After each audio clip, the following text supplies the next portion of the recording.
आज की इस क्लास में पढ़ते हैं हम राजस्थान बोर्ड 10वीं क्लास का जो 12वां चैप्टर है अपने पास मैथ्स का वृत्त सर्किल।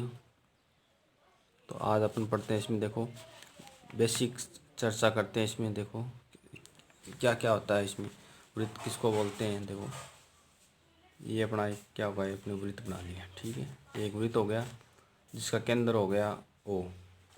एक वृत्त जिसका केंद्र क्या हो गया अपने पास ओ हो गया।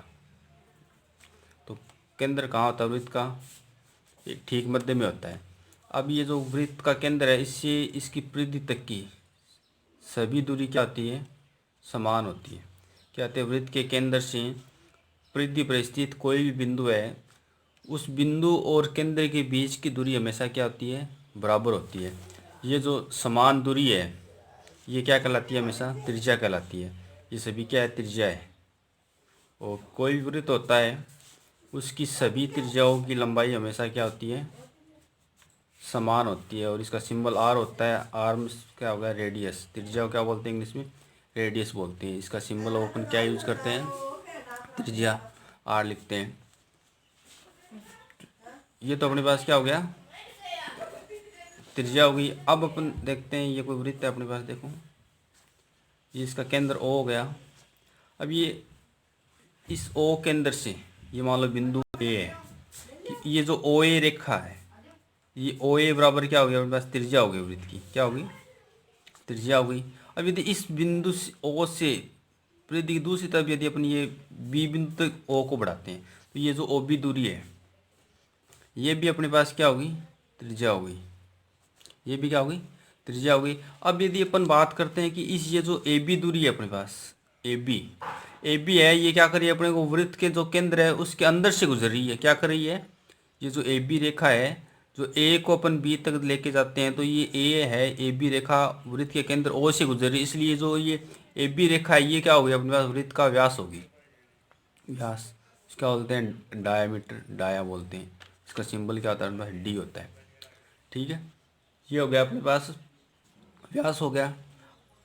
अब व्यास को अपन क्या ले सकते हैं, व्यास और त्रिज्या में संबंध क्या आता है, क्या होगा, व्यास और त्रिज्या में संबंध। व्यास किसके बराबर होता है, जब अपन त्रिज्या को 2 से गुणा करते हैं। कि जब कोई भी त्रिज्या होती है उसके मान को यदि अपन 2 से गुणा कर देते हैं या उसके मान को अपन डबल कर देते हैं या दुगुना कर देते हैं तो वो क्या हो जाता है, अपने पास वृत्त का व्यास कहलाता है। ठीक है, इसी प्रकार यदि किसी क्वेश्चन में अपने को क्या दिया जाता है, वृत्त का व्यास दिया जाता है और अपने को त्रिज्या निकालनी है, क्या है, व्यास दिया जाता है, त्रिज्या निकालनी है, तो अपन क्या कर देंगे, व्यास में अपन 2 का भाग दे देते हैं। तो वो किसका मान आ जाता है अपने पास, त्रिज्या का मान है। इसका मतलब क्या हो गया कि व्यास का आधा वृत्त की त्रिज्या कहलाती है। ठीक है, तो ये अपने पास क्या हो गई, त्रिज्या और वृत्त व्यास हो गया। उसके बाद देखो कि कोई भी दो या दो से अधिक, कोई भी 2 या 2 से अधिक सर्वांगसम त्रिभुज होते हैं, वो क्या होते हैं, उनकी त्रिज्या हमेशा क्या होती है, बराबर होती है। या कोई भी सर्वांगसम त्रिभुज होती है उनकी त्रिज्या हमेशा क्या होती है, बराबर होती है। ये कोई भी वृत्त होता है उसके अंदर यदि उसकी त्रिज्या यदि समान है, उसकी त्रिज्या यदि क्या है, समान है, तो उनके द्वारा केंद्र पे बनाया गया कोण क्या होता है, हमेशा समान होता है। कि 2 सर्वांगसम त्रिभुजों की संगत की जो त्रिज्याएं होती है उनके द्वारा समान त्रिज्याओं के द्वारा केंद्र पे बनाया गया कोण क्या होता है, हमेशा समान होता है। उसी प्रकार देखो अपना आगे देखते हैं कि ये वृत्त का केंद्र हो गया। अब देखो ये ए बी हो गया, ये ए बी रेखा हो गई, ये सी डी रेखा हो गई, ये डी ई, ये ई एफ हो गई, ये जी एच हो गया। तो ये ए बी रेखा, सी डी रेखा, ई एफ रेखा, जी एच रेखा, ये सभी क्या है अपने पास, वृत्त की जीवा होती है। क्या कहलाती है, वृत्त की जीवाएं कहलाती है, कोण। तो क्या होती है, वृत्त की त्रिज्या कहलाती है। अब अपन बात करते हैं कि वृत्त की सबसे बड़ी जीवा कौन सी होती है। तो वृत्त की सबसे बड़ी जीवा क्या होती है, वृत्त का व्यास होती है, जो क्या करती है, वृत्त के केंद्र से गुजरती है। तो वृत्त की सबसे बड़ी जीवा वृत्त का क्या होती है, व्यास होती है, व्यास होती है। और वो क्या करती है, वृत्त को 2 बराबर भागों में बांटती है। मतलब कोई भी वृत्त होता है उसको उसका जीवा, सबसे बड़ी जीवा अर्थात व्यास क्या करती है, उसको दो बराबर भागों में बांटती है और दो अर्धवृत्तों में विभाजित कर देती है। उसके बाद देखो अपन आगे देखते हैं। देखो कोई भी वृत्त होता है, वृत्त के केंद्र से जैसे जैसे अपन परिधि की ओर जाते हैं तो उसकी जो जीवा है उसकी लंबाई क्या होती है, कम होती जाती है। क्या है, कोई भी वृत्त है उसका जो केंद्र है उसके केंद्र से जैसे जैसे अपन परिधि की तरफ जाते हैं वैसे वैसे उसकी जीवा का मान कम होता जाता है। इसका विपरीत कि वृत्त की परिधि से केंद्र की ओर आते हैं तो जीवा का मान क्या होता है, अधिक होता है, बढ़ता जाता है। उसके बाद में देखो कि कोई भी वृत्त होता है तो छोटी जीवा हमेशा वृत्त के केंद्र से दूर होगी, बड़ी जीवा हमेशा क्या होगी, वृत्त के पास में होगी। कि वृत्त के केंद्र पर स्थित जीवा की लंबाई परिधि पर स्थित जीवा की लंबाई की अपेक्षा क्या होती है, अपने पास बड़ी होती है। जैसे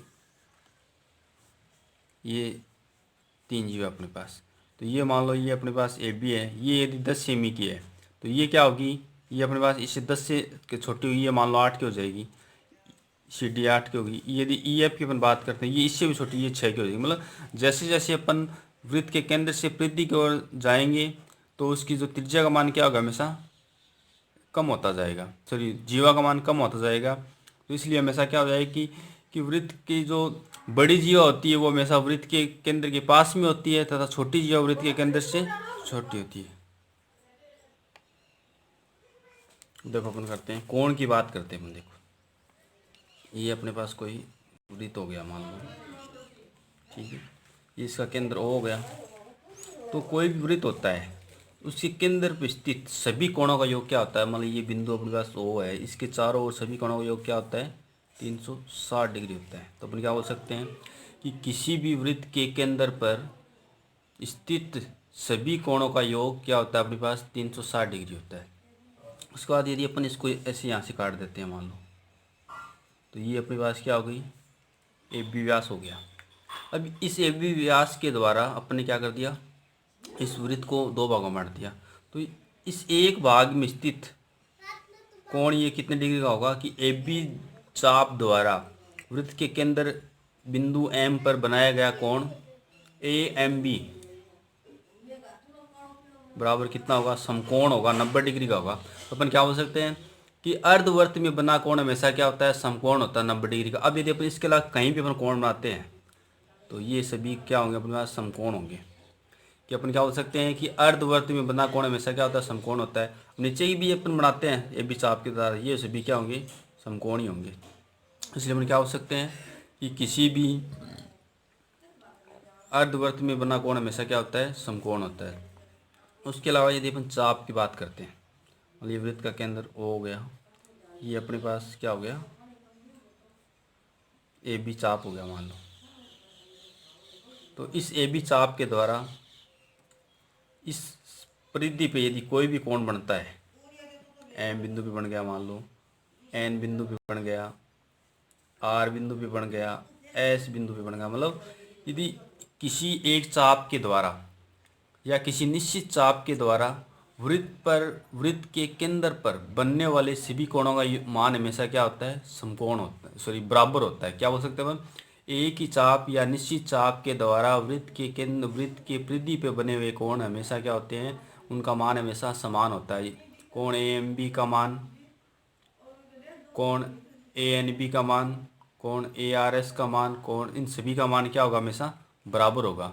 तो अपन क्या हो सकते हैं कि एक ही चाप के द्वारा वृत्त के केंद्र पर बनाए गए सभी कोणों का मान हमेशा क्या होता है, समान होता है। अब वो कितनी डिग्री की बोल सकते हैं, एक का जितना मान होगा उतना ही क्या होगा, सभी का होगा। और एक पहले इससे पहले अपन क्या पढ़ा कि अर्धवर्त में बना हुआ कोण हमेशा क्या होता है, समकोण होता है। और इसमें अपन इस वीडियो में अपन ने पढ़ा वृत्त का जो परिचय है कि वृत्त के बारे में जानकारी पड़ी। अब अगले वीडियो में हम पढ़ेंगे प्रश्नावली 12 ठीक है।